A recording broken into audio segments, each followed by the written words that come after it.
ones. Did those work out? Better. Is it easier? Yeah. Because there are some pitfalls there with the delta functions, and let's see if we can snoop those out. So how about this? We start with the delta function exercises, just to go have a good understanding of delta functions, and then move on from there. Because delta function speaking, it is a strange thing, right? I mean, it's this thing that spikes up at this one particular position in space, and it spikes up, with the biggest amount that it could, namely up to infinity. And we discussed a couple of days ago why the thing is useful, because what the thing does for you is tell you where things are. And that's good, because if you want to calculate some, say, electric field or magnetic field, or later on potentials and these sorts of things, of some distribution, multiple of these points, a blob of charge or current or something like that, what you can now do is split it up into infinitely small contributions. Each of them obeys these delta law equations, and then add everything back together. So what we've now done is we really split up our physical objects that are distributed over space into infinitely many smaller objects that have no smeared out over space part to it. They're really just all in one position.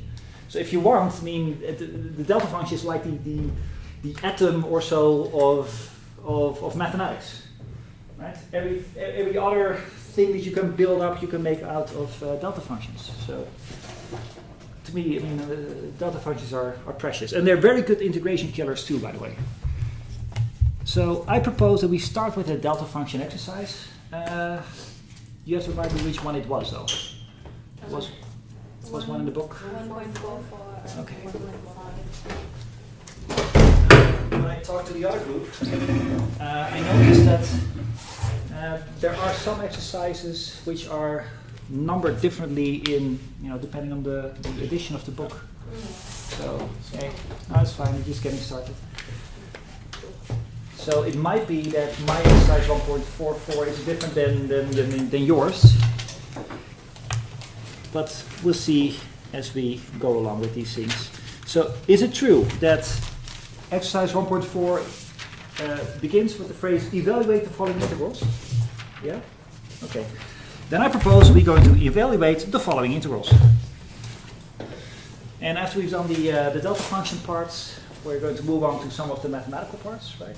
The bios of our part, and I propose that we end ultimately with doing some exercise of calculate the electric field here and there and these sorts of things. So, all right, let's get started. First one, number A. It says evaluate the following integral: 2 to 6, 3x squared minus 2x minus 1 times delta function dx. Which version of the book do you have? Yeah, I don't have. Oh, so you have a different version of it? Yeah. Okay, I have edition 4. It's similar to that, but it's a different equation. Okay. I'll forward you guys the fourth one. It's similar, but it's different. So Yeah. that we should have a fourth one. Yeah, or what I could do is I can just make scans of the exercises when I get them from the book. Not the whole book though, I'll get into trouble with copyrights and such, but I certainly can make a picture of those exercises. Okay.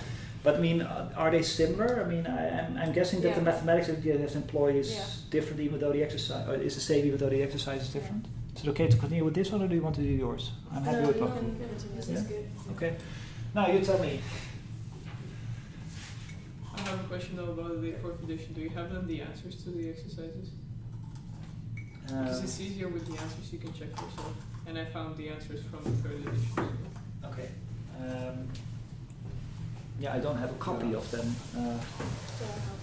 but you apparently do. I Oh, have thank the you. one for the third edition though. Okay. I don't think I have the one for the fourth edition though. But exercise-wise, the content is pretty much the same, right? The exercise might. Yeah. It's just, the answers is more like to check whether you did it correctly. Yeah, that's a good strategy. It's just that the answer is I don't have a solution manual for fourth edition. What we could do though is maybe I myself can just switch to the third edition, take my exercises from there. I have to go back to what I planned for the next couple of weeks, but switch a couple of exercises around or so. So you would have them. They have the second edition. Oh, okay. Maybe just stick to the fourth one. Yeah, because Okay. I think the books that they're selling going to sell now also. Okay. Just do the recent one. All right. So now, what is the answer to this one here? You know what the delta function does, right? It spikes up exactly where the argument of the delta function is 0.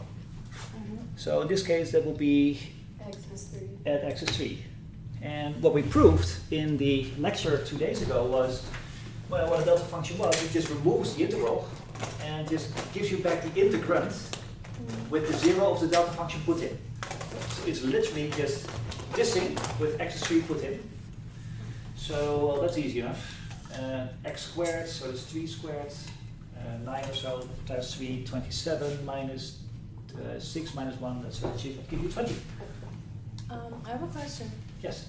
The rule for the delta function, the fact that the delta function integrates to 1, Yes. that's when its limits are infinity and minus infinity. So do we not care about the bounds of this? Yes, we do. In fact, when I mentioned this a second ago, there are some pitfalls with delta functions. Yeah. This is one of them. You have to make sure that the 0 point of your delta function lies within the integration bounds. Because here, what we have here now, this delta function looks as follows, yes? Here's x is 3. This delta function is 0, 0, 0, 0, but at 3 it spikes up to infinity, and then it's back to 0. Oh, so in this case we don't. No, in this case, you're integrating from 2 Yeah. to 6, So and that it means wouldn't that the make a 3 is difference. inside. Yeah. Okay. However, if we would integrate from here to number 2, for instance, then we're just adding zeros. Yeah. Then the answer would have been 0. Now, usually in both the theoretical physics and in most applications, the integration bounds are indeed minus and plus infinity, but certainly that's not always the case. In fact, the C exercise of this one is in fact one of those. It goes to 3, x to the 3 delta x plus 1 dx. And you know, without checking the integration bounds, you would typically say, oh look, it's x should be minus 1, because this is where the delta function spikes. So it gives you back x to the 3 with x being minus 1, answer is minus 1. And that's wrong in this case. So what is the answer if it's not minus 1? 0. It's 0, because you're just, the spike in this case, or this particular case, is at minus 1 here, but you're integrating here. So you're just adding zeros. So that's 0. One more. I'm skipping the B one. I mean, it's all really just the same exercise. Now this one goes from minus infinity to plus infinity. That's good because it immediately tells us that we don't have to worry about whether the 0 is somewhere within the integration bounds. It certainly is. Delta x plus 2 dx. That's the answer.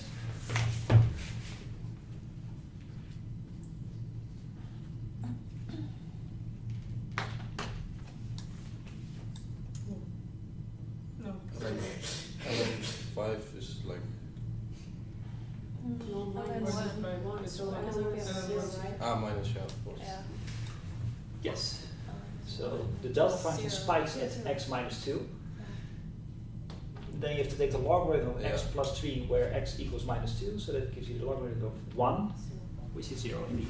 So that's interesting because this one is 0, this integration, because this thing happens to be 0, whereas this one was 0 because the delta function was 0. They both give you 0, but for different reasons. That's clear enough. Now, 145 is another series of these exercises with, again, a pitfall or two. So let's quickly go through these. Oh yeah, I love this one. Number A. Minus 2, 2x plus 3. I don't know that. Ah, I see. Oh, that's the 144 1.43 and from the 1.44. third edition. Yeah. Oh, really? Okay, Oh, so what we okay, did so was we're just the two next ones. we're back in step again then. Okay, No, so that is Oh yeah. so for us 1.44 That's is 144 for us. 1.43 and that is 1.44 for us. Yeah. So we did 1.46 for you probably. oh, I see. Okay, but this was not going too fast, even though you saw it now for the first time. Okay, but then you know immediately what the answer to this one is, right? 1. Is it 1? I got 3. I got 1. I know. And I so- checked it. Okay. It's 1. Yes. And Could you one tell? as Could well. you tell us why? Because that is correct. The answer is not 3. The answer is 1. Now, you might think that it's 3 because look, this delta function spikes when x is 0, yes? Yes. And the rules of delta functions tell you, okay, then take this thing, substitute x is the 0 point of the delta function, which is 0. 2 times 0 plus 3 might give you the impression that it's 3. It's not. It's 1. Why? Because you divide by 3 from the thing. Yeah, that is very, very true, but why? There was something in the book about Yeah, okay. you have to get the module of the 3 Yes. and divide by it so that you get the actual delta function without the multiplication. You have to divide the Exactly right. Because I'm guessing the 3 is like a scaling factor, right? Yes. And you just have to eliminate out this. Well, I mean, there's multiple ways of seeing this, okay? One of them is that you just memorize the following rule, and that is that if you have a delta function, which itself is a function of a function, I want to call it f, but usually you call the one in front f. The argument of the delta function is g. Then you can prove that this is the same as if you would have taken the derivative of g, modulo, and then the delta function of, for lack of a better way of writing this, let me be complete here.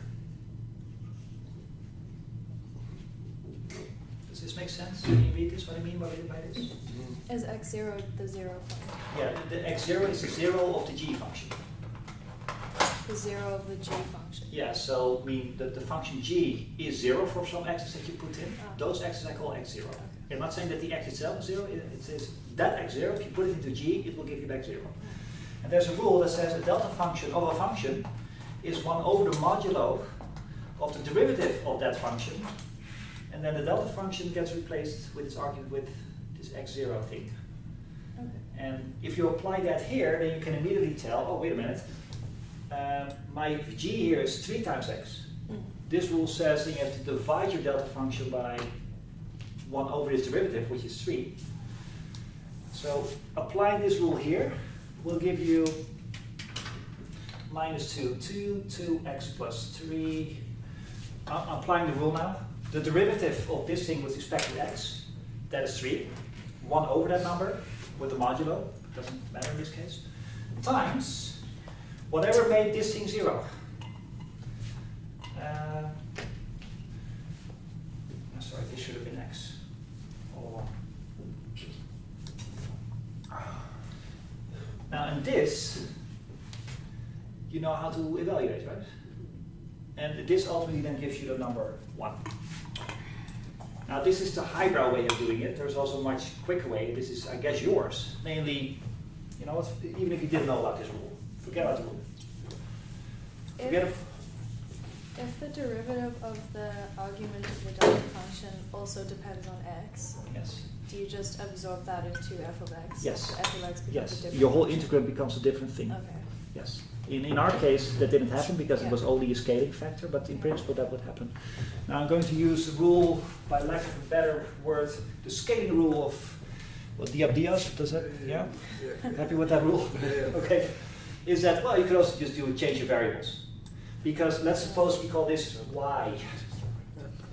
Then you might as well say, well, it's 2x plus 3 delta of y, then the dx becomes dx dy. Agreed? And this thing, dx dy is the derivative, and that's the same derivative as dy dx to the power minus 1, and that will give you the 1 over 3. So that's really just quick and dirty way, not dirty, I mean, it's perfectly sensible. That's the same way that you could have done this exercise.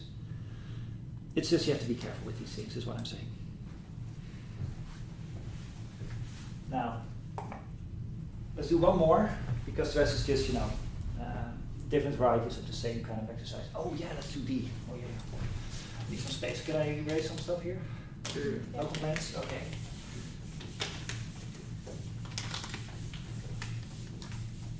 So let's do the D exercise.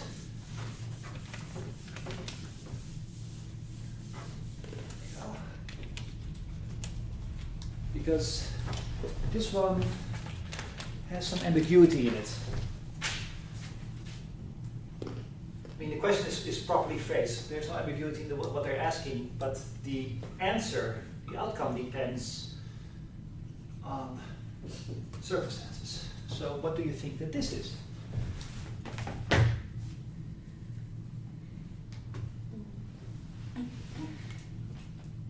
If A is bigger than B, then it's 1. And if it's the other way around, 0. Okay, you're right. But let's draw it for a second. Here's your x-axis, and this one spikes up at B, yes? I've now drawn this delta function. And we're integrating, and integrating of course means that you, in this case, start at minus infinity. This is where you start adding things together, 0, 0, 0, 0, 0, 0, 0, 0, 0, 0.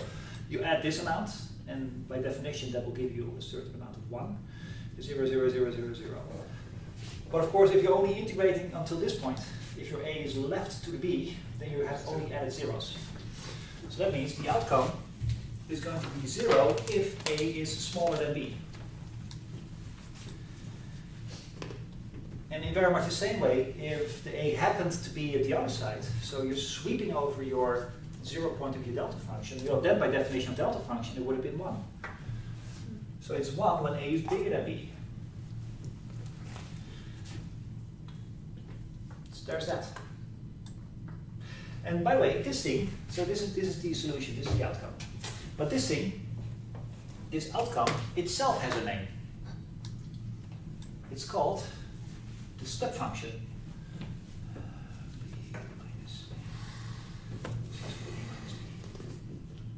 Have you seen this thing before? It's not really necessary for electrodynamics, but maybe just for your general understanding of mathematics. It's called the Heaviside step function.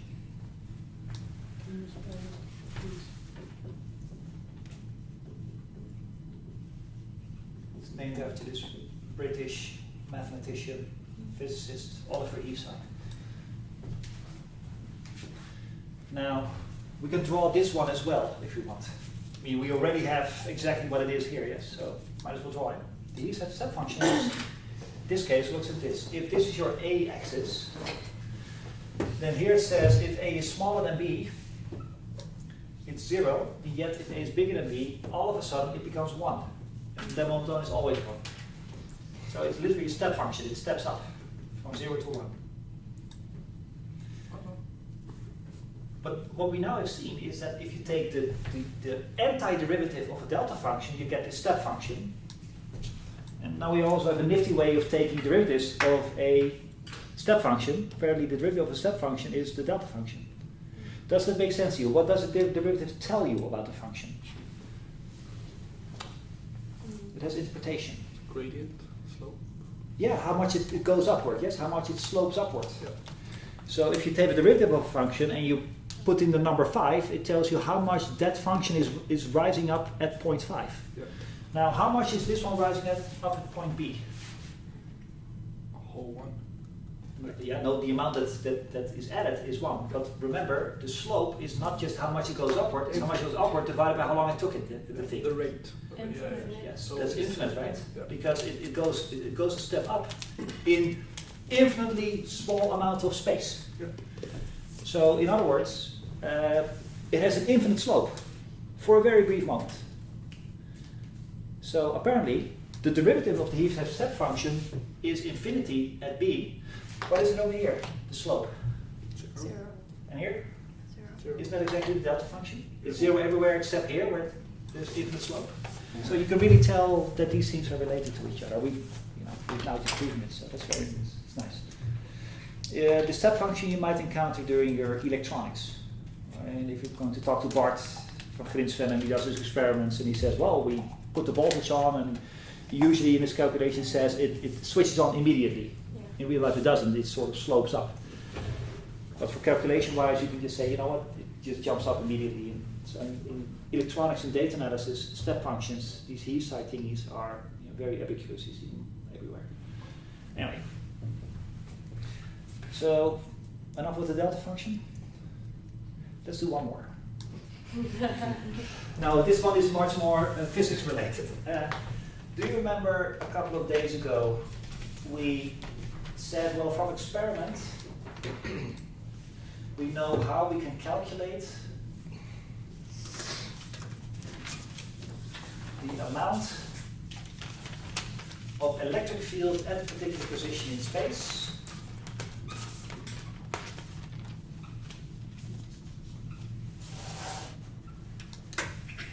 if we know how its charge is distributed over space. Right? This was this law that we had a couple of days ago.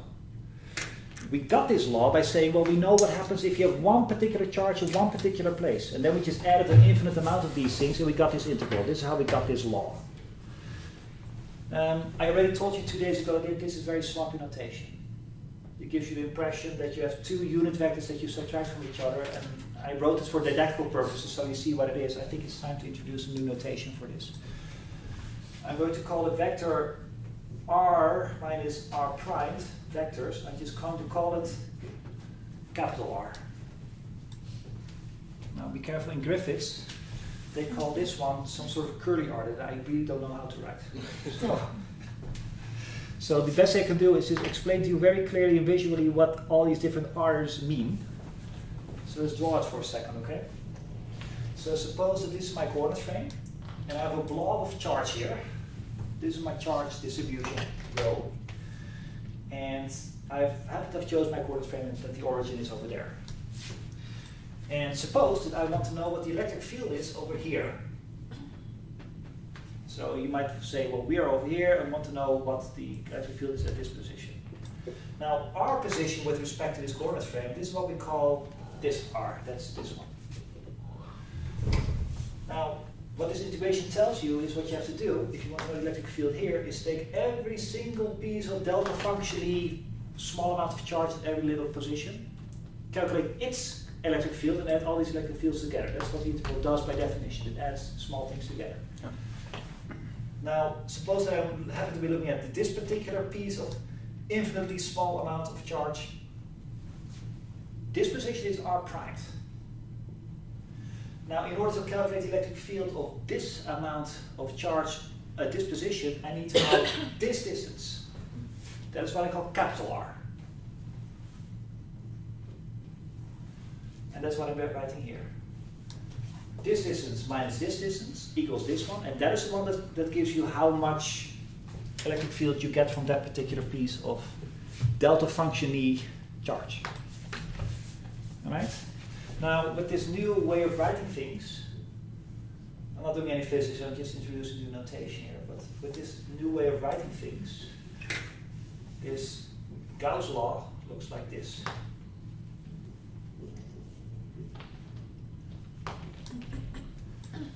Okay, so from now on I'm going to use that notation.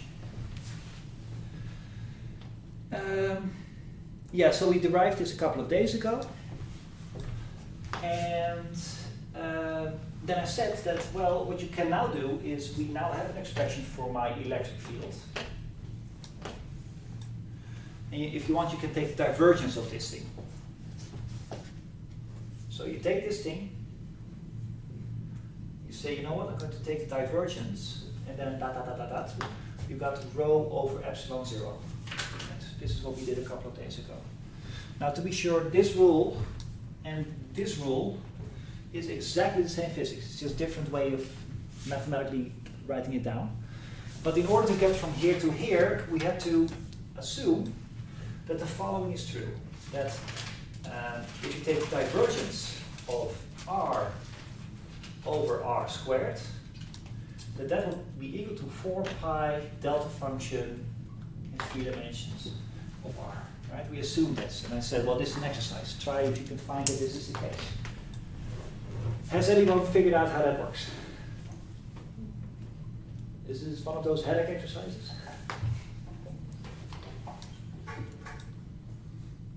I mean, I struggled, so I just spent the whole evening trying to go through back to Gagas again, and once I had it narrowed down, it was a bit too late to try it, but yeah. So, what was your strategy? Like I said, I didn't try it, but I mean, a good Okay. strategy now would be maybe to substitute in the capital R for what they were, Okay.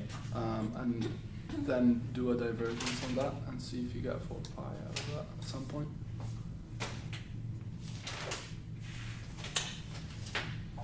Okay. I'm parsing what you're saying, and I think it's correct. We still have to work it out to see whether it works. Yeah.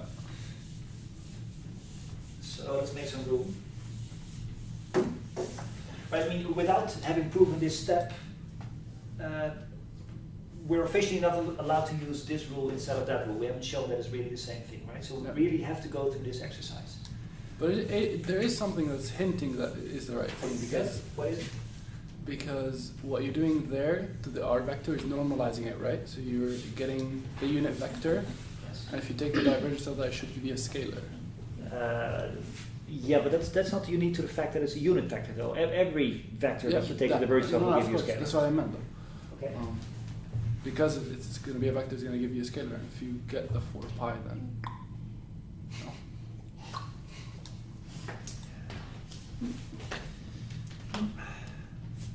Well, let's be a little bit frivolous about this. What if left-hand side really is equal to right-hand side? What would have happened if I would have plugged in capital R being 15? What should left-hand side have given me? Right hand The side. right hand side was 50. If capital R was 15, let's build it up. What would the right-hand side of the equation have given me if capital R was 15? I should be more puristic. I mean, I'm putting in a number, whereas I think have to put it as a vector. The vector 15, 5, 7. Okay? What would the right-hand side have given me, given what you know about delta functions? 4 pi. Sure? No, 0. I will give you 0 Yes. everywhere except that vector. Yes. No, not that vector. There's one vector for which this delta function will not give me 0. Yeah. And it's not 15, 7, 44, or whatever.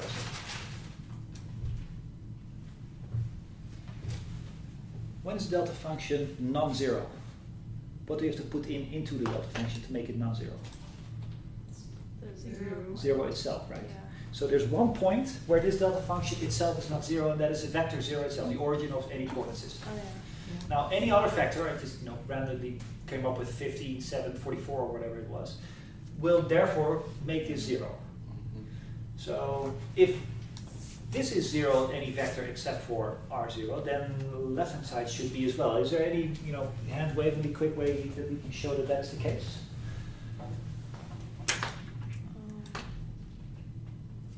You mean without doing the divergence? Well, the divergence is there, so we should do something with it, yeah, I guess. Yeah. Plus, why is it square? Well, you can at least show that when it's 0, that when R is 0, there won't be 0 on the left-hand side. Can you Because no, you're dividing 0 by 0. Yeah, you're dividing 0 by 0 or so. You can't really say much. Nasty stuff. I can prove that both are 0 except for x equals 0. Or r equals 0. Okay, well, you want to give it a try? Like, I found the definition. Okay, well, go ahead. I'm not so sure about the notation. You say the This is R squared. nabla times, is that the vector r or the unit? It's the unit vector R, so this one tells you what direction it points, and you have then divided by the length, yeah. It's a vector divided by a scalar, which is a vector. Let's make it visual just for a second. Sorry. Let's make it visual just for a second. So here's your coordinate frame. There is some vector R pointing here. Yes? Yes. If you take only a small amount of this thing, which has unit 1, of length 1, this will be R hat. What we're doing now is we're saying, you know what, let's take this direction and divide it by this number, the length is a number, by that number squared. That's what I'm doing. Now, one thing I will know is that this remaining vector that I will end up with is going to be, well, let's do a different color here. I was hoping for red actually. Well, let's go with green. It is still pointing in the same direction though, because dividing by R squared will not have changed the direction. Yes. It will have made it longer or shorter. I would say shorter because you're dividing by whatever number it had, yes? So it's sort of like this. That's what we have here. Now, we have to take the divergence of that thing, and well, apparently the divergence of this thingy here is equal to the delta function. But we have to show that. Oh, and this expression comes from the integral. Yeah, okay. No, it doesn't come from the integral. No? No. This integral comes from experiment. That we know how two charges attract each other if they're point charges. What we did last Wednesday was say, let's have an infinite or a big amount of these point charges, add everything together, that gave us this integral. I'm talking about the expression of r hat over r squared. Yes, what about it? Why did you choose that? Because if I have this expression, yes. This expression I derived without using any of this. Yeah. This came from Coulomb's law of attraction between point particles having a very big amount of them. So, okay, you take this as fact. Then I took the divergence of the left-hand side. Yes. That means I also have to take the divergence of the right-hand side. I'm repeating myself from Wednesday here, but this divergence you can take inside of the integration. The divergence will not feel the charge density. That's important that you understand why. We discussed it on Wednesday. Different perspectives. The different coordinates, yes. So the divergence will only work on this thing. That's You why. see that? Yeah, that's And why. what we're now going to do is, okay, now that we apparently within this integral have to take this divergence, I postulated 2 days ago, well, that's equal to the delta function. And then we ended up with this rule, that the divergence of E equals this. Oh, you could integrate both sides over, like in spherical coordinates, because then something like the delta function would reduce, and somewhere you'd get a 4 pi because it doesn't have angular dependence. This is exactly what Vladimir actually already sort of mentioned 2 days ago. I didn't actually do it. I tried to do the Okay. whole divergence, but I got a really ugly expression. I promise you that also works, but there's quick ways of doing it. Yeah. I've done both because it was a 6-hour train ride yesterday, and both of them work. But Francesco, you had a Yeah, I can like this. So if we take the divergence of this, you will get oh, this one works. yeah, thank you. You're welcome.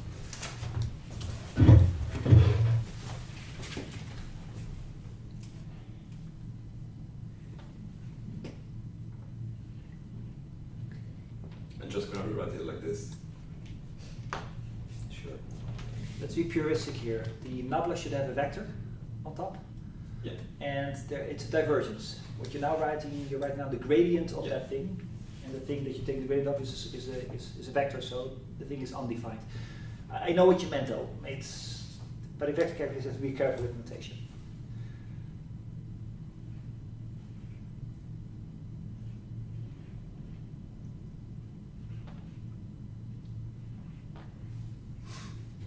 So you should get something like this. So it's 0. Where did you get the first equality sign from? Sorry. The first equality sign? I mean, you wrote divergence of something, and then Oh, I found it's like by definition it gives you this, the divergence of like r over r squared. This is what you should get. I can't really prove it, but okay, there's an issue there. I found the solution in the book. Okay, well, it is true though, the first equality sign. And given that the first equality sign is true, then you immediately see that what you end up with is... So you get a derivative of 1. yes, that is actually true, yes. Oh, no, I see what he's talking about. Isn't that spherical? Yeah, he wrote the It's spherical. divergence in spherical coordinates. Yes, it is. That's also in the inside cover of the book. It tells you what the divergence is in Cartesian coordinates, the x, y, z's, but it also tells you what it is in spherical coordinates, and that's what you did. And that's the part you say I haven't proven that, and I think everybody who's done physics should at least once in their life have taken a divergence and written it in terms of spherical coordinates. It takes a Sunday afternoon or so, but But this is true only for all x's except, for all r's except r equals 0. yes. Okay, let's go with yours. So, no, that's a good suggestion. It's not the way that I did it, but it's perfectly fine. This here is just a definition of the divergence in terms of spherical coordinates. Now, officially you have to prove that that is true though. But let's take it from the inside cover of the book. And yes, there you get this. And let's be very explicit here. The divergence of any vector in spherical coordinates will give you three terms, just as in x, y, z coordinates. But suppose that this f does not depend on angles. So it only has an r direction. Then you can prove that this is equal to the r squared times the derivative of the r direction of f, let's call it fr, times itself r squared. Okay? Now that this is true, again, might cost you a Sunday afternoon. But it's not hard, it just takes time. Very quickly put, you know exactly how to write Cartesian coordinates in terms of spherical coordinates, yes? Because your r in spherical coordinates is x squared plus y squared plus z squared square root in Cartesian coordinates. So you know exactly how to write one in terms of the other. You do many chain rules of derivations, and you end up with this expression. And then Francesco's point is, well, this thing only has an r direction. Right? There is only r direction, there's no angle direction. So that means you're allowed to apply this rule. What is fr? This is fr in this case. It comes with a 1 over r squared. That cancels this r squared. So that means it just says 1 in between brackets. Derivative of 1 is 0. And therefore, apparently, this thing is 0.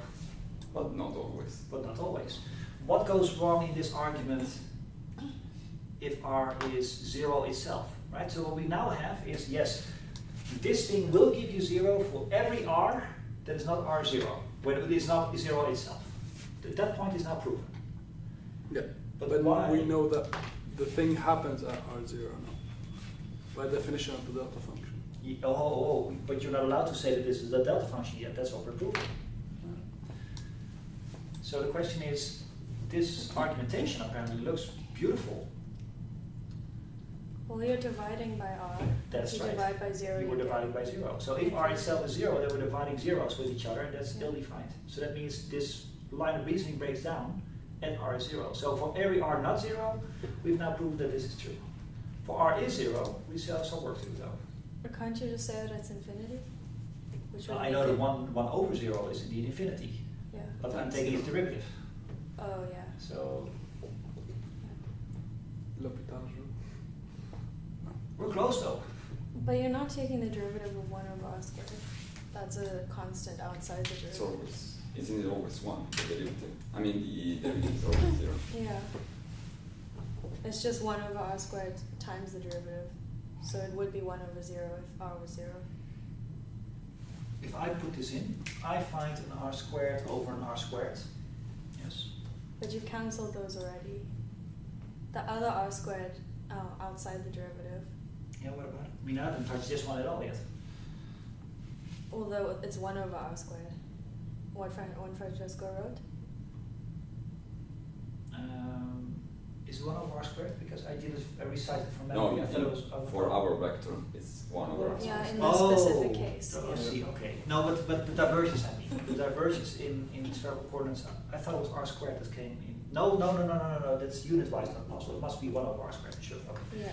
But I mean, how does that, oh. Because then if r is Yeah, 0, oh, then yeah, it is okay. just infinity. You're right. Because this then you would say would still cancel each other out, I guess. Yeah. And then the 1 over r squared, with r now itself being 0, blows things up to infinity. Yeah. But Okay. then Yeah, but- you still have to derive 0 divided by Exactly. 0, which is defined in line like. Yeah, that's true. You're There's still multiplying infinity by Yeah. 0. No, that's true. That's true. That's not. No, there is a point here. Listen, when we do limits in calculus, right, where you have to divide something by something else, and it happens to give you infinity, or 0 by 0, and you have no idea what comes out. You're in luck when the things that you have to cancel each other out are themselves not 0 because you don't have off with the 0 over 0. That's exactly what we're doing here, right? Yeah. That works if you're going to take the limit of what happens here before you take the derivative. I'm sorry, I'm not what I'm saying is correct, but I'm not expressing myself well. In calculus, if you have two numbers that you have to divide by each other and have to be 0 over 0, But you can also see that before you plug in 0, it happens to be x over x, then you can drop the x's without worrying that later on you're going to put in 0. Okay? That is perfectly correct. Now, more mathematically put, is it's okay to first do the cancellation before you take the limit of x going to 0. That is perfectly allowed. This is how we take limits. But here what we're doing, we first have to take the derivative and only then are we going to take the limit. We're switching up the order in which we do the derivative and we're taking the limit. And mathematicians don't like that sort of stuff. So cancelling these things out is, I think, perfectly fine. And then putting things to 0. As long as you don't have to first take a derivative, because then you switch the order of derivative taking and limit taking.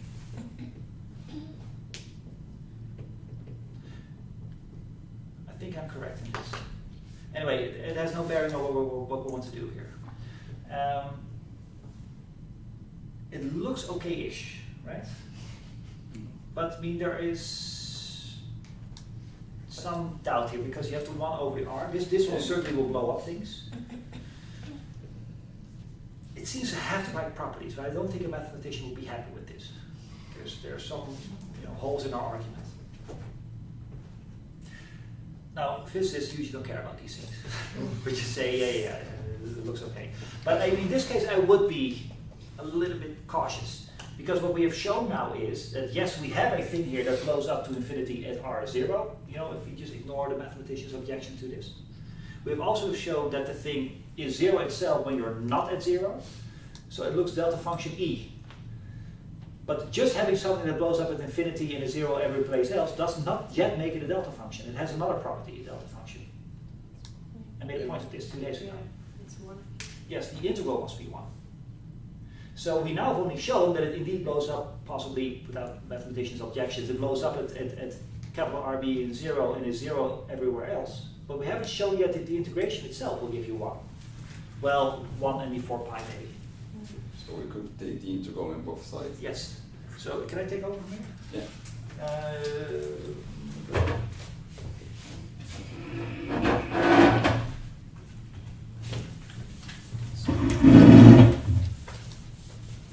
By the way, I'm sure that if you follow this line of reasoning that you started here and make sure that the limits and the derivatives are worked out properly, I'm sure they'll give you the same answer. I did it in a different way. So my objection up to this point was, well, we've only shown that it blows up at capital R is 0 and 0 otherwise, but that doesn't make it yet a delta function. You have to integrate this thing over all space and show that this is equal, well, up to the 4 pi, it should be equal to 1, yes? This we have to show. Do you agree with this? Because I'm doing now, I'm taking this one, I'm saying, well, if this is indeed 4 pi times the delta function, then its integral should just give me 4 pi. That's this. This is what we have to show now. If we have shown this, then we're done. Then we really know that this thing, which blows up at the right place and is 0 everywhere else and integrates to 1, is indeed the delta function. Now there's multiple ways of doing this. When I started on the train yesterday, I did the correct way first. I wrote this in x, y, and z coordinates and just literally took the divergence and integrated that out. That works. There's a quicker way though. Because look at this, I have a volume integral of the divergence. The divergence theorem. Yes. Or the mathematical Gauss theorem of integration, divergence theorem. Do you remember what it was though? It's the surface integral of the field by itself. The closed surface integral. Yes, the closed surface integral of this thing should give me same answer. Surface integral at the cost of my divergence. Okay? Now we're in easier waters now because now we have a surface integral with 1 dimension less to integrate over.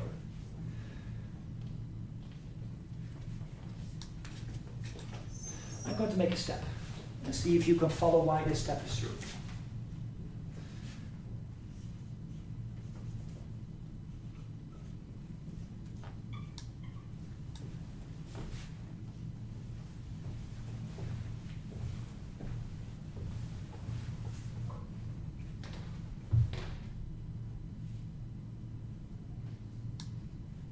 there's an r hat missing, and you might have noticed that my vector over dA has gone missing now. Oh, because isn't dA just the normal vector, the normal unit vector Yes. times by dA as in the area? Yes, Yeah. very much true. This thing is an inner product. Yeah. Right? Your r has a direction, but your area also has a direction. Now the area of direction is defined as perpendicular to its surface. Now we're integrating over all space here, over all of the universe, the whole volume. I wrote this as a integration over the surface of this huge sphere. All right? So I'm now integrating over this sphere, starting from the middle, and there's a little patch of surface here. This is my dA, and what this integration does, it looks at all the little pieces of dA, calculates what this number is, and adds all these numbers together. Now, what direction is the vector of this dA? What direction is it pointing in? Perpendicular up. No? Yes, that's by definition, yes. The vector of a piece of surface is always perpendicular to the surface. So it's either pointing upward or downward. For the argument, it does not matter. Yeah. Now, which direction is my r that points in here? Which direction is it pointing? That's always perpendicular. It's always or anti-perpendicular. No, aligned or anti-aligned. Yeah. Because this r is the distance from the origin to this patch of surface. Now that means it's this vector, and as you can see, it's always aligned, parallel or anti-parallel, to this perpendicular vector to the surface. Now the inner product of two vectors that are perpendicular is the same as just the length of these two numbers, these two vectors. It's linear algebra. Right? The inner product of two vectors, if they are aligned, Is inner product just the dot product? yes, Yeah. it's a different word for the same thing, Okay. yes. Oh, it's just that it's them multiplied by each other. Yes, it's their lengths multiplied by each other, if and only if they are aligned. Parallel. And they are in this case. So that means I can replace this thing by its length, but it's a unit vector, so it has length 1. And this thing by its length, well, that's also 1, or that's dA. So I've lost my vectors here. That's a good thing, because now all of a sudden I don't have to worry about vectors. It's just a one-dimensional high school integral now. It gets even better because I'm at a distance r. That's a constant distance. I'm calculating it at a constant distance. A surface is by definition at a constant distance from the center, right? That means that my 1 over r squared is just a constant. It drops out of my integral. Would not be the case if I were integrating over the volume, because that means I would have to calculate every single point within the sphere, but I'm only calculating on the sphere. And if there's one thing that defines the surface of a sphere, then it's that the distance to the origin is the same everywhere. So 1 over r squared is a constant. I get this. So I end up with 1 over r squared times the sum of all these little patches. In other words, the total area of a sphere. Now you probably know this by heart what that number is. 4 pi r squared. Yeah, it's 4 pi r squared.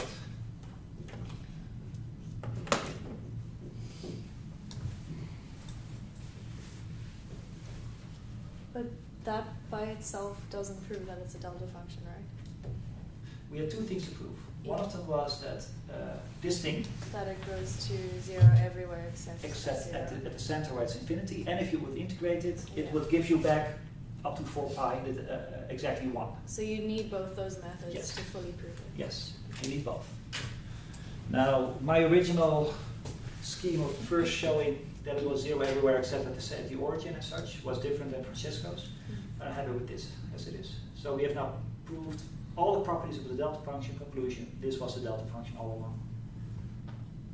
So long story short, What did you do to prove that it's a direct delta function? I did the crappy way, as in I actually wrote out in XYZ coordinates. And just very quick, let's not write it down, but let's very quickly, where was it? This thing. Forget about the integrations for a moment. This thing is x squared plus y squared plus e squared. Yeah, I wrote that one. Okay. Well, R itself is x squared plus y squared plus e squared with a square root. It comes with its own little square, so I'm dropping the square root, but be careful.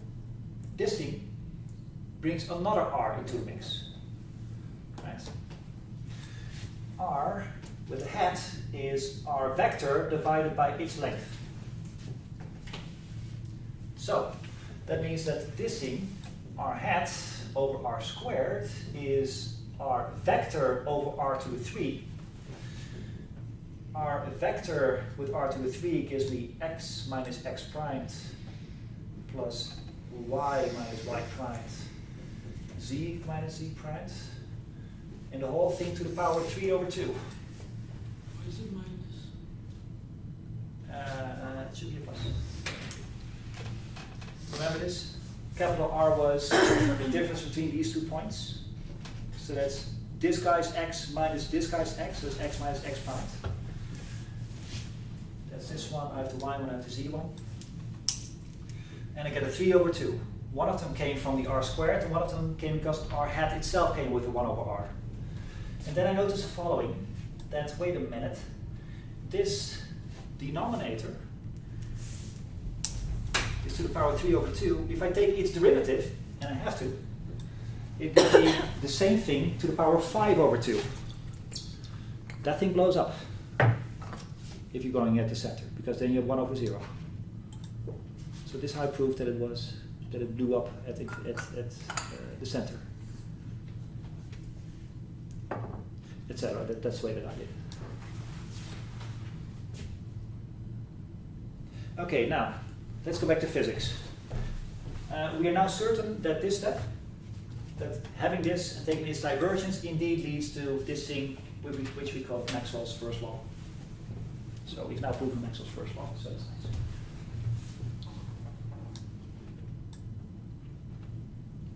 Oh, what a break. Yeah. It's exactly an hour. Yeah, it's perfect. Anyway, people, I wrote on the board. The 3 equivalent ways of writing Gauss's law. So this is not new. Yes, you've seen this. It's this part that we usually refer to as Maxwell's first law.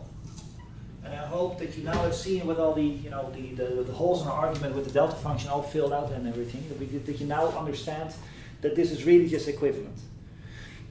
Which one of the 3 you use? Completely context dependent. Sometimes the one is better than the other one, sometimes the other one. They should all give you the same answer though. It's just a matter of practicality. This t-shirt that I have that I told you about, and then God said there is light, actually has everything in its integral form. And I'm sure that this for shock value because they look more complicated than me. So, all right. Now, there's parts of the exercises where I say, well, you can do the same series of 3 steps, but now for the magnetic field. And let's assume that we have no idea that magnetic field is really just a, Lorentz contracted version of the electric field. Then the experiments tell you that if you want to calculate the magnetic field at a particular position away from a current, then it will look like this. Actually, so there should be a 4 pi epsilon 0 here. So it's in place. So let's just take this as an experiment that people from the 1800s gave us, okay? So if you want to know the magnetic field at a particular point, magnetic fields are produced by a current. We call that J. To be a little bit more careful, this J here is not it's current density. It's the amount of amps per unit volume. Okay? That's just the way that it is. Now, let me first write down the law itself.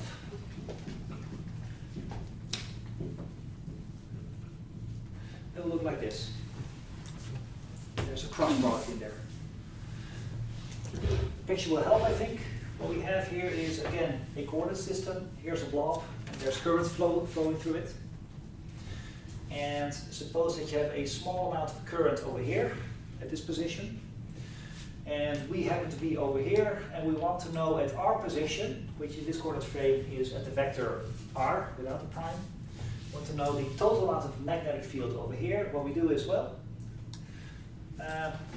let's look at the amount of current that comes from this particular patch. That one is at location r prime with respect to our coordinate system. Calculate how this patch of current produces a little bit of magnetic field over here, and then do this for all the points in the block. That's what the integration does. And so this one, again, is what we call capital R. Now, call this an experimental factor.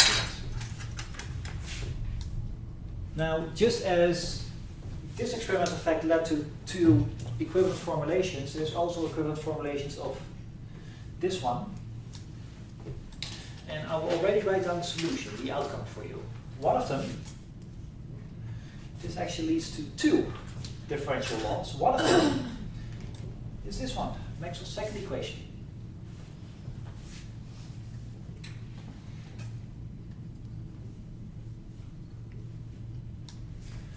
But that's not all.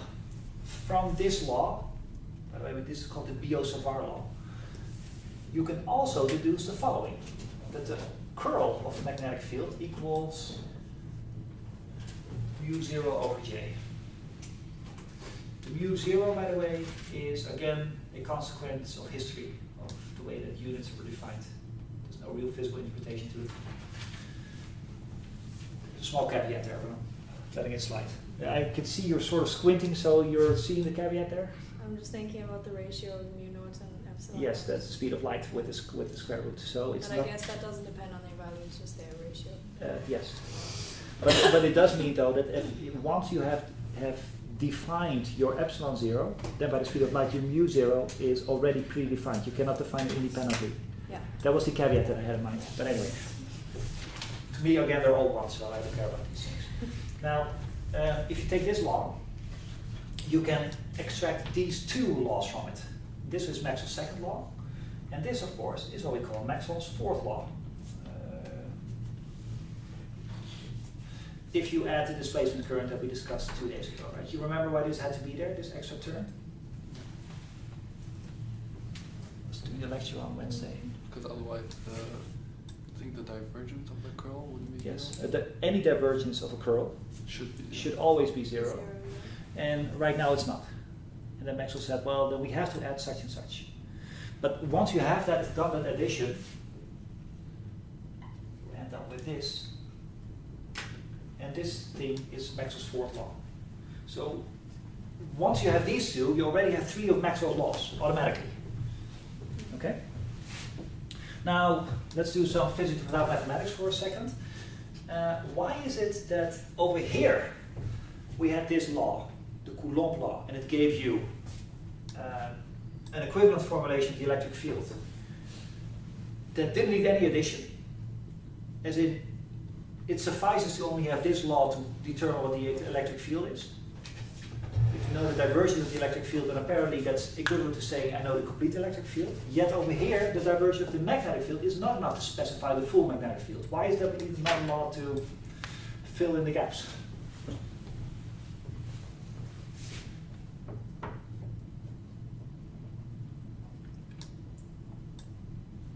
You understand the question, yes? Can you repeat the question? Yes. That when we had this experimental law, we've seen now in full mathematical detail that's equivalent to this mathematical law. Apparently, knowing the divergence of the electric field is enough to specify the full electric field. And by the full electric field, you mean you can extract the charge density?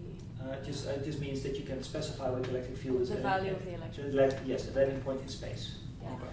Yet here, if you know the divergence of the magnetic field, it's not enough to fully get the magnetic field. You need this one. This one by itself will not arrow you back to this equation. Okay. You need this extra part. Mm-hmm. Now, that's true for mathematical reasons. Maybe you can think of a physical reason why that is the case. In fact, we touched upon it 2 days ago. We were in this same room. Yeah, with the closing in on itself. I hear something about cutting in on itself. Yes. That- That's what this one tells you, yes? That because the divergence of it going out is positive and then going in and then it's negative. That's why that's up to 0. I agree. Yes. So because magnetic field goes in on itself, going out and then. Now, what you're now arguing now for is that that law tells you that magnetic field lines curl in on themselves. That whatever sticks out of a magnet also has to stick back in. That's very true. But why is that statement not enough to fully specify the magnetic field at any point in space? Because it doesn't say anything about like this triangle. Yeah, absolutely, yes. It just tells you that whatever, if you have a magnet here, there is some piece of magnetic field coming out and it comes back in. It doesn't tell you how it, magnetic field doesn't move, but you know what I mean. How the line, what the line looked like. There's no information. It just says whatever came in, whatever came out had to come in again. And how exactly it did that, whether it went in this circle or with this 15 somersaults, is not specified by that one. So apparently you need something extra. And one very clear way of seeing this is, look, this thing doesn't say anything about what produces the magnetic field. So how could this thing ever be complete if it doesn't say how it was produced in the first place? Right? And one person in the other group came up with a very nice way of looking at this. He said, well, I can think of other things in physics that happen to have divergence equal to 0, and not all of them are magnetic fields. That's a good point too. Right? If this was enough, then everything that had a divergence of 0 must have been a magnetic field. Now that's certainly not true. I like that argument. So apparently we need some extra stuff here.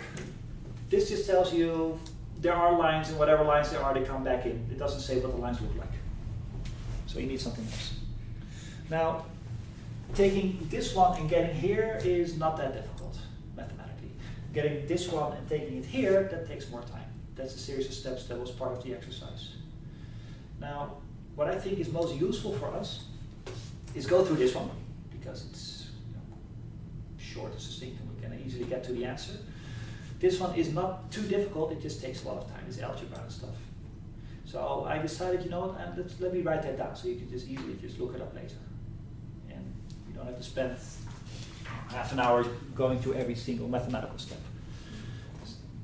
Would that be okay? I'm just going to upload it, make sure that you can read it. So, but I want to do this one though, just as a practice in the mathematics again. So let's suppose that we have seen how to do this one. Let's do this one right here, right now. It's one of the exercises that I gave you. Maybe you can give me a suggestion. I have to show that the divergence of B necessarily is 0 based on what it says here. Suggestions how to do this.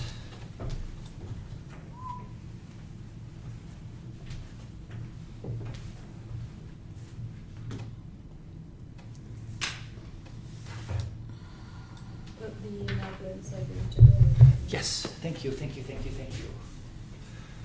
the same argument as that we had 2 days ago, that this derivative has no bearing on this integration. Right? This integration that, for lack of a better word, I call it the sweeping coordinate, the sweeping R. Right? This integration is taking this searchlight, moving it through space, looking where there's a little piece of current, and then calculating its contribution to the total magnetic field.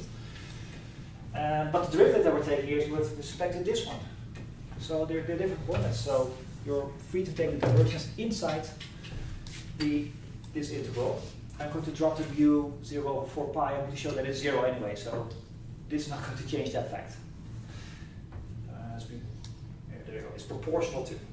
Now we're going to see that it is 0. So J R primed vector cross product R hat R squared dV. All right. So, it's perfectly correct mathematical step. Now what? It looks very similar to what we had before. Yeah, except for the cross product. Though. Except for the cross Yeah, product. the one that makes a lot of difference, unfortunately. So if you can maybe evaluate the cross product first and then see that it's still going to be a lot of the same things that we had before without cross products. Yes, but we run into a problem though, because in order to evaluate this explicitly, somebody must have told you what the J is, and the statement is true for all J's. So we have to be a little bit more clever.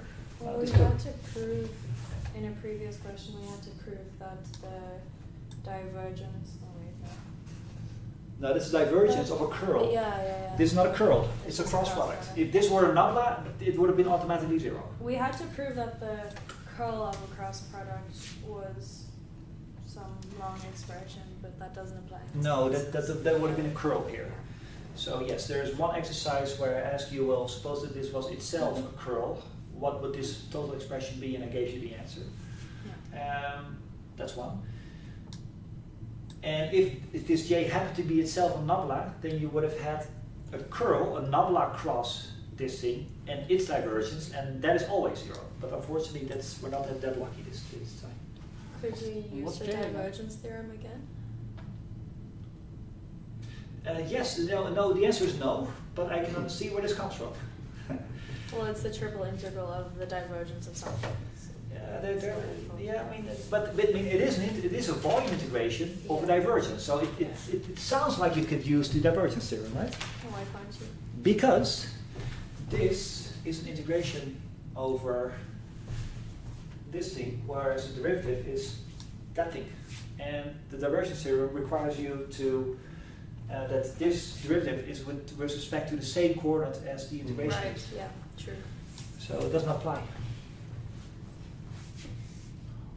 So I was on the train for 3 hours, and I was doing this exercise, and it took me 20 minutes. But Well, okay, what is the nabla, which variable is the nabla in relation to? Is it the normal? No, it's yeah, it's no. This is the normal one, the normal one. and this, to make it a little bit more clear, is over the primed ones. And the unit vector is also for the Normal. R unit vector is for the normal one as well.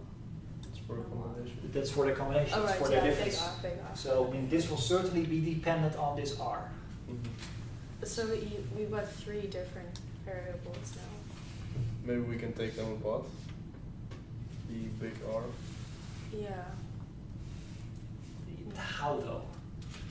Because it's not as easy as saying, well, it's just one R, the small R hat minus R primed hat.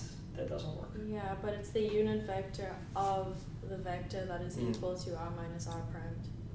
That I agree with. So you could draw one big hat over R minus R primed. No, that is very true. I mean, Yeah. this is very true. That R hat equals R minus R hat. Yeah. Yeah, that is true. Yes. But that And might sloppily, I wrote it as this 2 days ago, but I mentioned that it was sloppy notation. But, okay. So one thing I'm a bit confused about is how do you interpret the vector of the current? Like physically speaking. Oh, if I have a blob here, Yeah. and I ask in which directions the electrons are floating, well, at this point in the blob it might be floating in that direction. That's a vector because it has a direction, but at some other point it might be floating in a different direction. And the number of electrons floating in that direction would be the magnitude Yes, of the vector. Okay. yes. And its direction is just in what direction the electrons are floating. Okay. Yes. Makes sense. Is there anything we can do with the current and the? No, unfortunately the current, I mean, if this statement is to be true for all currents, then apparently we shouldn't be looking too much at the current. Whatever makes this 0, it's completely current independent. That's a hint here, that's a piece of advice. That means that we're not looking for, the solution is not within the properties of the current. It's in the properties of the divergence and the cross product. Is it some mathematical trick? Well, a little bit of semantics, but I mean, everything we're doing on the board right now is of course, but no, I understand. And the answer I think is yes. And I did it as follows. I thought, well, you know what? This thing doesn't operate on that thing, yes?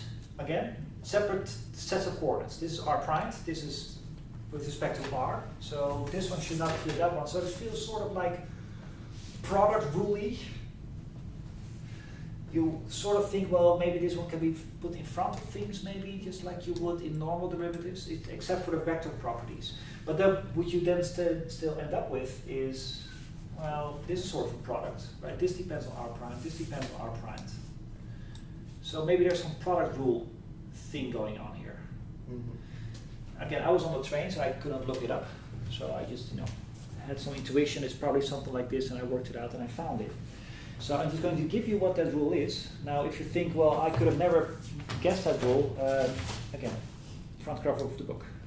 Now, I didn't have it at hand yesterday, so I had to do this from scratch, but I found it, and it took me a bit, but I found it. So let me tell you what it is. I don't know, I never know these rules by heart. I always have to either derive them on the spot or look them up. Let me look it up for a second.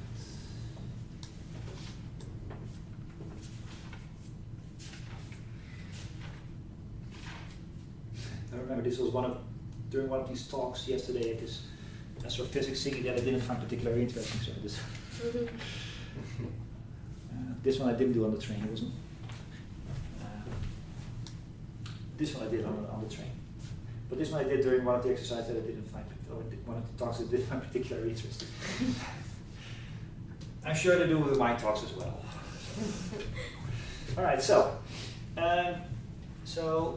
the integration I haven't done anything with. I'm just going to write what product rule or version of product rule applies to this particular combination, and it turns out to be this. It's J, R primed. And this has now come out of the differentiation, so in that sense it is like normal calculus. If it doesn't depend on the derivation, you might as well put it in front, so that still works. Then you take the inner product, and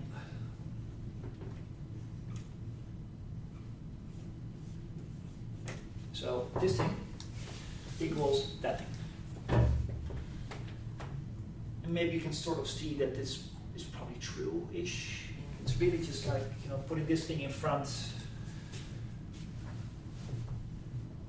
playing around a little, and ultimately it turned out to be this. I'll trust you. Yeah, It's just- Or is it a dot product, or is it just multiplication? No, it's a dot product because this is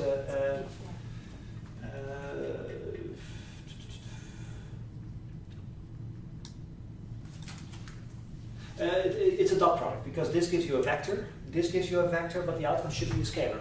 It's divergent, so the number comes out is not itself a vector. And that could only have worked if this was a dot product. There's at least like 24 rules in the book, things like that, like A, B, C, and converting them between cross and dot products. Yeah, I know. This is why I don't know them by heart. I mean, I find it easy just to write them on the spot than memorizing it seems. Anyway, but now I think we're in business. We can do we can work this out in detail. We can also just do one immediate step. What does a curl, generally a curl of a vector, tell you? It's a measure of something. It's how much the coordinates affect each other, in a sense. That is very true mathematically speaking, but there's a much more visual way of looking at this. How curly it is. Okay, so how much does this, no really, yeah. No, how much a vector curls through space? Yes. How much does this curl through space? Not at all, right? It's radial. No. Yeah. It's just a line moving through space, making no curls whatsoever. Yes. So this thing Zero. is zero, regardless of what J was. So you're just summing zeros. That's good because that means we've now proven Maxwell's second equation. So it's nice. Now, if that is a little bit too hand-wavingly for you, sure. I mean, you're also free to write this out. Okay, as in that you say, well, I know how it depends on X, Y, and Z, and I know how a curl looks in X, Y, and Z coordinates, and you'll get the same answer. It works just as well. But I don't see for what J this could not be zero then. No, but that is the case, isn't it? This is true for all J's. So why is, then I don't understand why is that the whole equation? Let's get to the second part, right?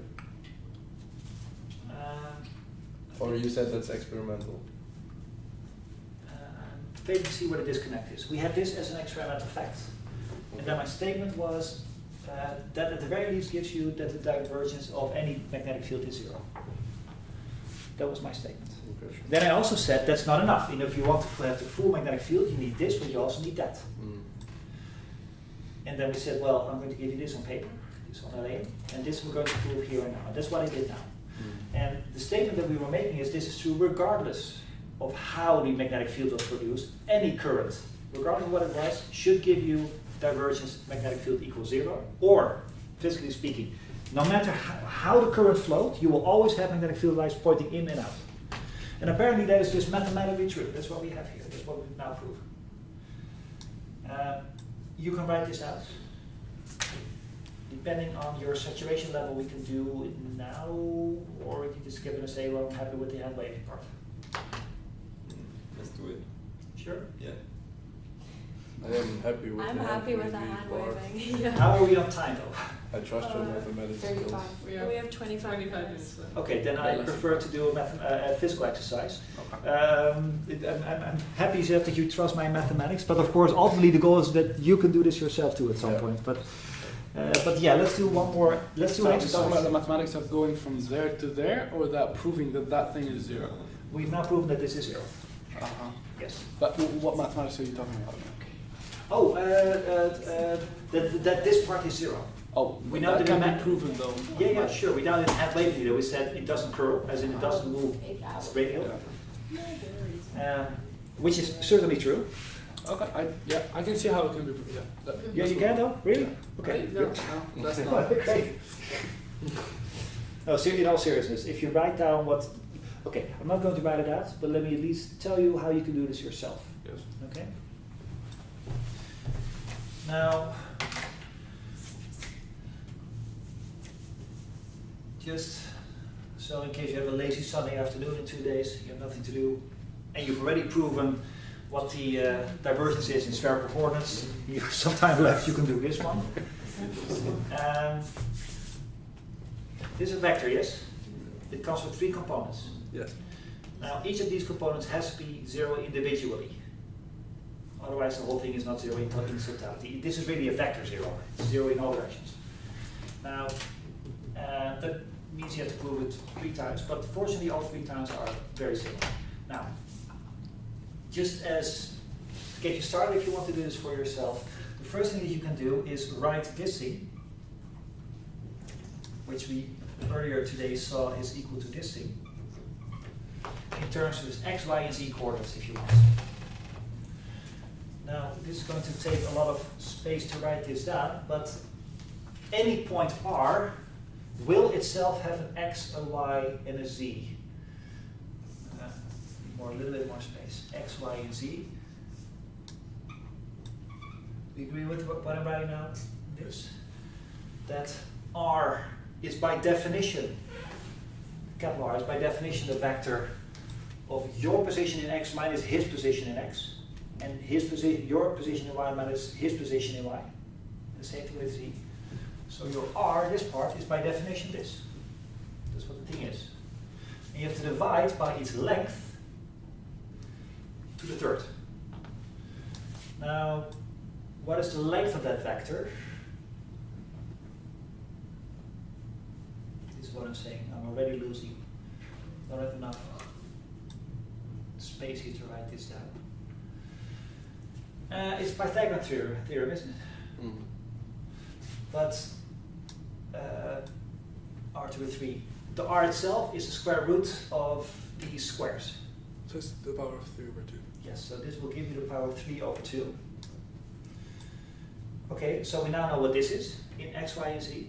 But you also know, we wrote it down on Wednesday, during the first part of the main lecture. We also know what a curl is in terms of x, y, and z. A curl of any vector, let's call it vector f for now, is equal to dy fz minus dzfy, dzfx minus dxfz, and finally dxfy minus dyfx. That's the definition of the curl. So in order to prove that this thing is zero, you have to prove that this combination of derivatives is zero of this thing, this combination of derivatives is zero of this thing, and this combination of derivatives is zero of that thing. And that's just a matter of doing one-dimensional calculus and working out the details. And you will find that each and every one of them is zero. That's how you do it properly. And then you find indeed what we've already, hand-wavingly argued that it should be zero, and it is, it really is. On an exam, can you use the hand wavy one? I will It's always hard to make an exam where people don't get lost in too much mathematics, at the same time without giving too much away. Show that this and this is true, then you know that people are just going to argue their way there instead of showing how that they could come there themselves. How about this? I will do my best to write it in such a way that the hand waving parts are allowed. I mean, I'm certainly trying not to write an exam where you have to go through all these 5 million steps before you finally can show that it's 0. Okay, now, in the time that we still have left, I want to do some application of this.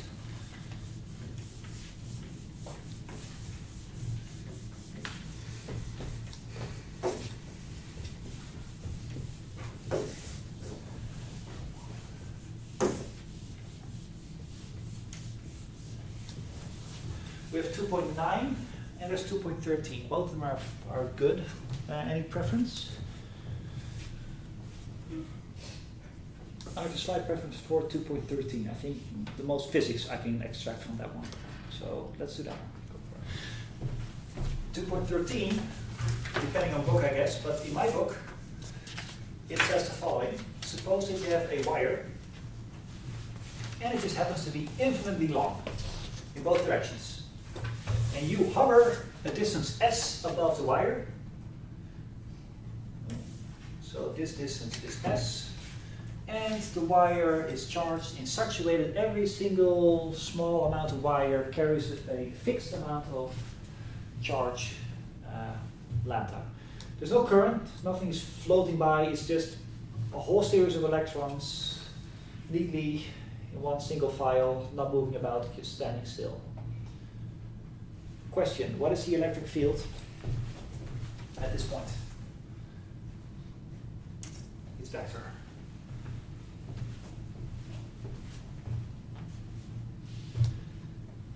We have 3 different ways of writing down the electric field.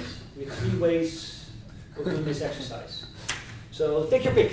Which of the 3 equivalent formulations? We have painstakingly proven all 3 of them. Which one are we going to use? Not the integral. Not the integral one. I think I prefer the integral. Oh, Prefer the but integral. you do or you don't? But there's 2 integral ones, which one With the talking about? middle. Yeah, well, there's They there's a enclose and crappy- not enclose. I Okay. like Maxwell's first equation. This one. The row over epsilon 0 equals, yeah. Okay. Is it too lacky of time to not do all 3? We might not make it today, Okay. but I will certainly try to show you 2. Now, this is certainly one of them. I do have to say that this is the This is the hardest. Most the hardest, yes. Let's do the integral then. It is an integral kind of problem because you have to take all of the dx's on this. Yeah, I mean, there's sort of a hint that tells you which one you should use, because what we're doing here, Means you're you have to summing cut- small contributions. Yeah, exactly. Yeah. So it sort of already gives away. It's probably the integral one that you have to use, but there's 2 still. Fine. Yeah, let's see if we can get them both. So one of them look like this. The electric field at position R equals 1/4 pi epsilon 0 Nice. rho. So you're doing exactly this.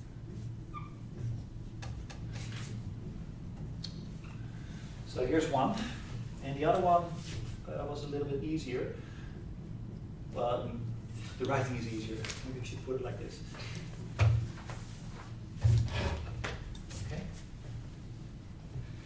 This one, unfortunately, is quite easy in this case. It's probably the easiest. Would your surface in that case be a cylinder surrounding the wire? That would be a good idea. Let's do that. Okay. Because, yes. I mean, what this thing tells you is if you enclose a certain amount of charge,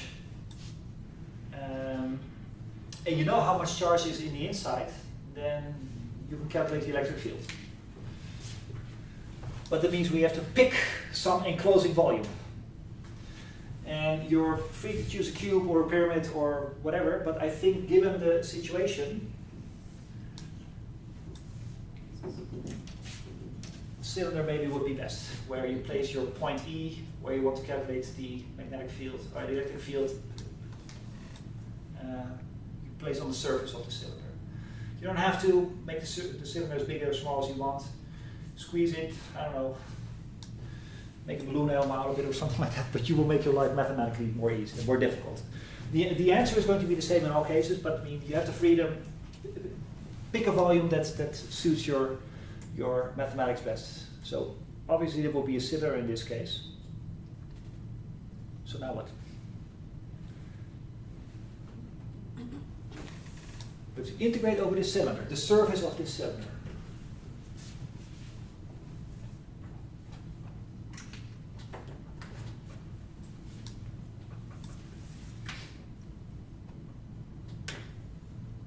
Integrate over the full surface of the cylinder, right?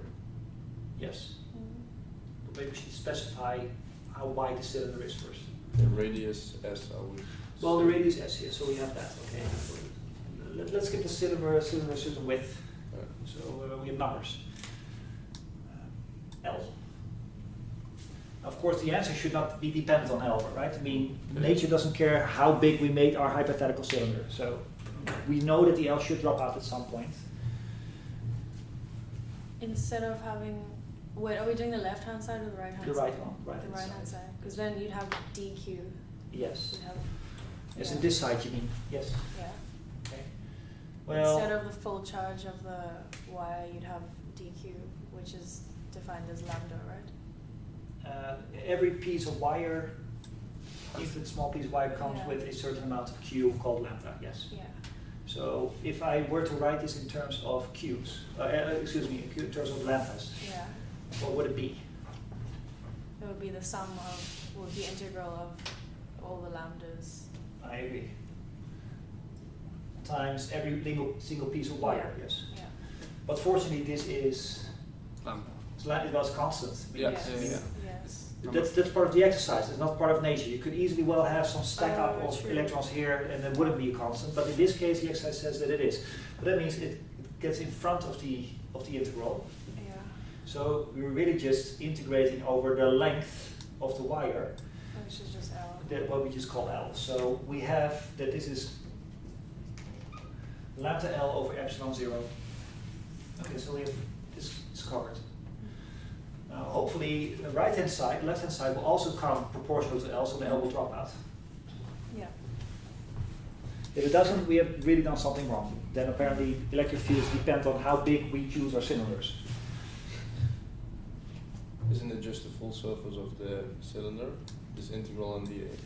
Yeah, but you also have to integrate over the A, yes? I mean, it doesn't say this, without this part, Yeah. it would simply be the surface of the cylinder. Mhm. Well, no, it's the surface of the cylinder, or every pass of the cylinder times its amount of electric field at that point of the cylinder. Mhm.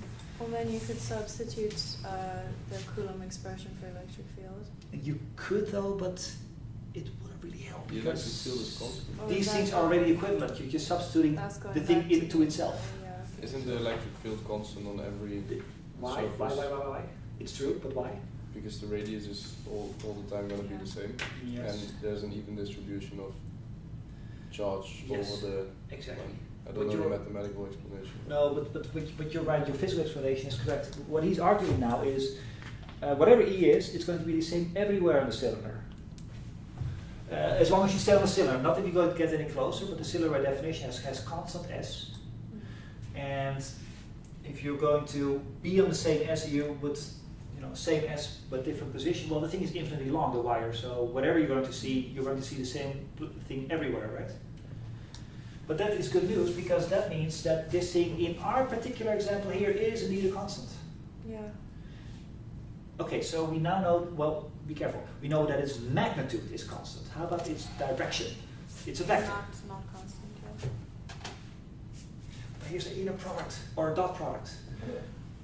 We don't define where's the top, so it doesn't really matter which way it goes. Right? Okay, so how does that help? It's true, but Then it kind of doesn't have a direction because no, it does. I mean, if you are standing over here, what direction will your electric field point?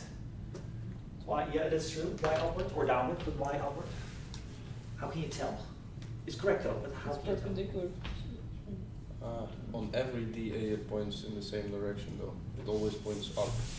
Yes. So yeah, in the same direction as the unit vector of dA. I very much agree that if your patch of surface is here, it's the same argument as before. Your perpendicular patch vector is along the same line as your electric vector, so that means that the E, the dot product, can be dropped. Yes, it now becomes a normal one-dimensional non-vector product. And, argument before, this is the magnitude, this is not a magnitude, is constant, so it gets in front of the thing. Okay? And now we are in happy business. Because right now it just says, well, take all of the cylinder and calculate its surface. You don't have to worry about electric fields, we put that over everything in front, so we just have to put in the surface of the cylinder. So what is that number? It's, you don't count the edges of the cylinder, right? No. 2 pi. Then it's 2 pi SL. Wait, why did the integral change from the surface integral to the normal integral? Because it's an inner product, Okay. and an inner product of two vectors is equal to the normal product of the length of the two vectors if the two vectors are along the same line. And here it is, because here this patch of area has a vector upward, the electric field is expected to point upward, they're along the same line, so you might as well replace this vector product by the normal product of its lengths. Yeah. And that gives you this. And now it's good news. The E is now not a vector anymore. We also know it's constant, it should be the same everywhere on the cylinder, so might as well put it in front. So we have an integration only over the surface of the cylinder, which indeed is 2 pi SL. And we end up with, well, the L's drop out, so that's good. The electric field at position S is equal to lambda 2 pi epsilon 0. The L's have dropped out. This is S, thank you. Be careful now. What we now calculated is the magnitude, though. We haven't, but we're looking for a vector. We sort of, got rid of the vector there, but the answer should be a vector, so we have to put the vector manually back in. Well, it's radially outward. Okay, how would you write that? So, how do you make this radially outward? Unit vector of S. Yes. There you go. All done. 1.0. We went from this step to this step, the dropping of the vector part, by already assuming that the dA vector and the electric field vector were aligned. But we haven't really been, should we prove that that is the case? I mean, we assumed that the electric field vector is indeed aligned with the surface area vector, and it is, but maybe we should, make that case a little bit stronger. Why would it point upward? I mean, isn't there? Yes, I mean, this amount of lambda will push anything either upward or downward. Yes, but this amount will push it that direction. Agreed? But So something that on you the have other the side. stuff on the other side and it's That's all there is to it. Yes. For every patch that you find on the right hand side, there's also on the left hand side. You do like this, so that means the total amount of vector goes upward. But then your assumption that you have an infinitely long wire becomes really, like if you don't have this, then Then this it all wouldn't work. falls apart, right? Then this wouldn't work. Or, I mean, the trick would still work, but you did not have the luxury of being able to put the E outside and such. So it's a contrived exercise. Yeah. But this is the answer. Question. So this is mathematics. This is fine. We have the answer. Here's an interesting question. Physics. If I had an amount of charge here, and I would check how much electric field there is at a distance s, typically what you have is that if you're a few times further away from that amount of charge, so let's make the thing, use my microphone, okay? I'm standing over here, I measure the electric field. I increase my distance with a factor of 2. Then this tells you then the electric field should have gone down by a factor of 4. Yes. Not here though. If I go stand 2 times further away, I get 2 times less electric field. So isn't that strange? But think then the if you have charge a- per unit length will drop, no? If you have a sphere, sorry. This one. Yeah, See the so question though, yes? If you have a sphere, it's related to r squared, whereas if you have a cylinder, it's just related to r, distance that you go away. But that's the mathematical explanation of why. Yeah, I'm looking for, I mean, you're right though. I mean, I'm looking for something more physical. Why is it that for this infinite wire, making your distance to the thing 2 times bigger does not result in 4 times less electric field, but only 2 times less? The electric field drops down much less quick than it did in case of a non-infinite wire or a non-infinite amount of law of charge. It probably has to do with all these components next to the point that is like straight towards this S, the points next to it that we discussed about earlier. They also contribute in the electric field, I guess.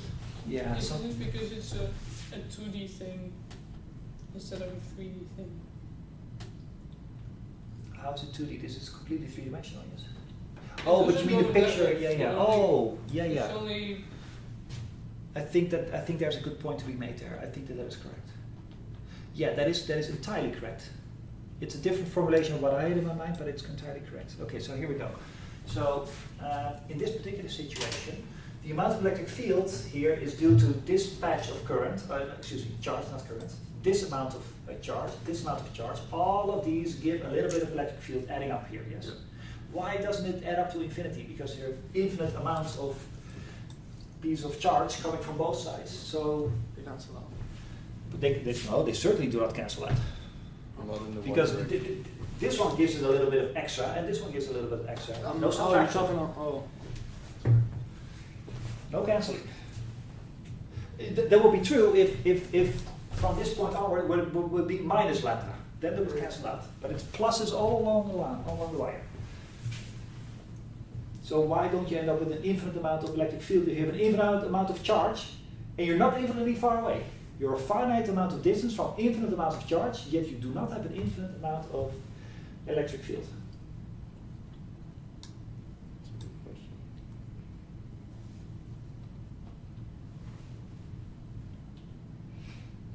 Because you're looking at the charge density rather than the total charge.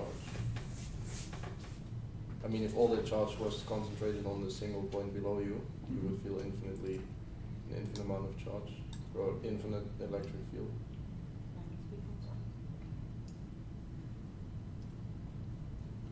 Yeah, parsing the argument.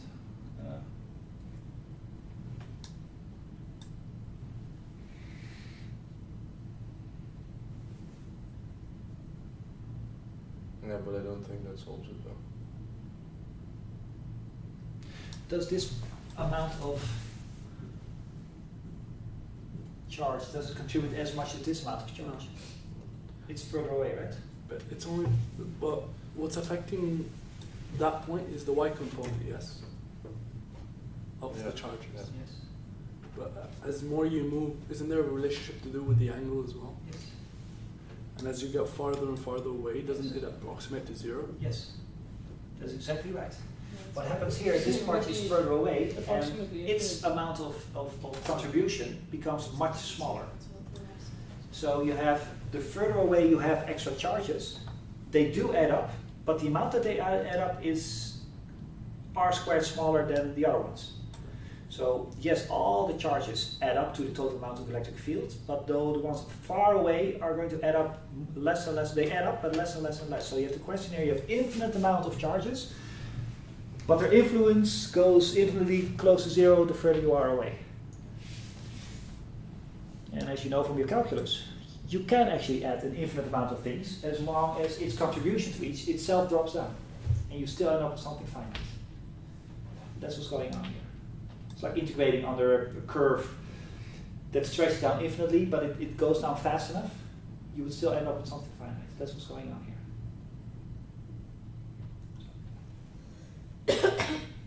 So like this sum of 1 over n infinitely long is finite? Yes. Or if you want this.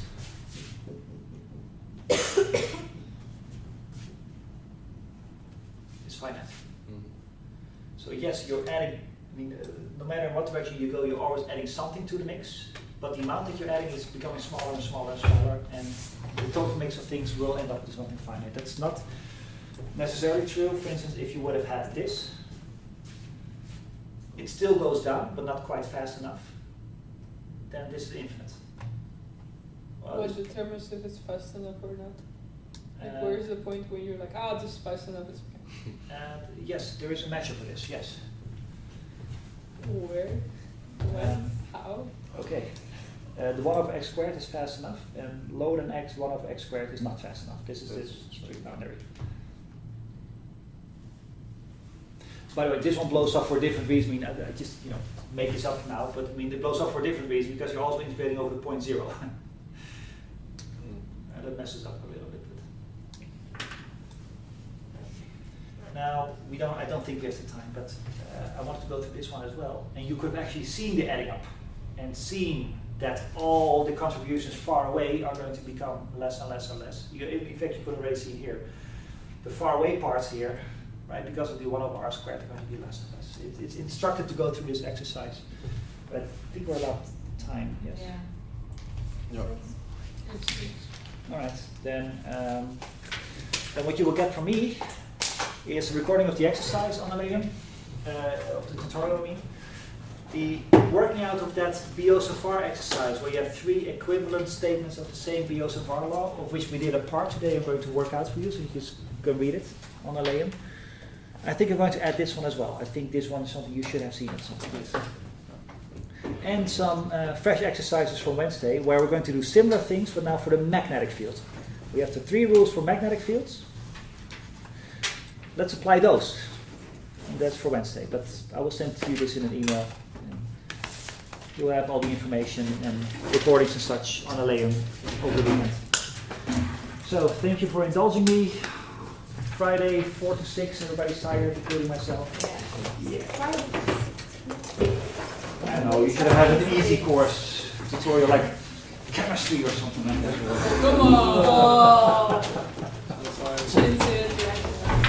Or biology.